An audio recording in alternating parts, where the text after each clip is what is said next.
Hi hello నమస్తే అండి. ఇప్పుడు నేను స్వీట్ షాప్ స్టైల్లో తయారు చేసే బ్రెడ్ రస్మలాయికి ఏ మాత్రం తీసుకోకుండా ఎంతో ఆరోగ్యాన్ని ఇచ్చే calcium, magnesium, phosphorus, fibre, vitamin బి6, విటమిన్ సి, పొటాషియం, కెరోటినాయిడ్స్ కలిగి ఉండి ఎముకలను, దంతాలను బలోపేతం చేయడంలో సహాయపడేది, మెరుగైన కంటి చూపు అందించేది, రోగనిరోధక శక్తినిచ్చే తీయని దుంప అదేనండి స్వీట్ పొటాటో చిలగడ దుంప రసమలాయిని చేస్తున్నా.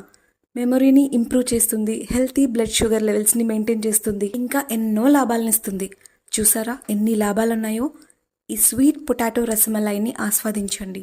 స్ట్రెస్ అండ్ యాంగ్జైటీని చిటికలో తరిమికొట్టండి. చిలకడ దుంప పాన్ కేక్ని ఆ రసమలాయిలో ముంచి కొరుక్కు తింటే ఉంటుంది. నేను చెప్పడం కాదండి, చేసి పెట్టే వాళ్ళకంటే తిని కామెంట్ చెప్పే వాళ్ళకే కదా బాగా తెలుస్తుంది. ఈ వీడియో కనుక మీకు నచ్చినట్లయితే ప్లీజ్ లైక్ చేయండి, షేర్ చేయండి, సబ్స్క్రైబ్ చేయండి. Stay tune. Thank you.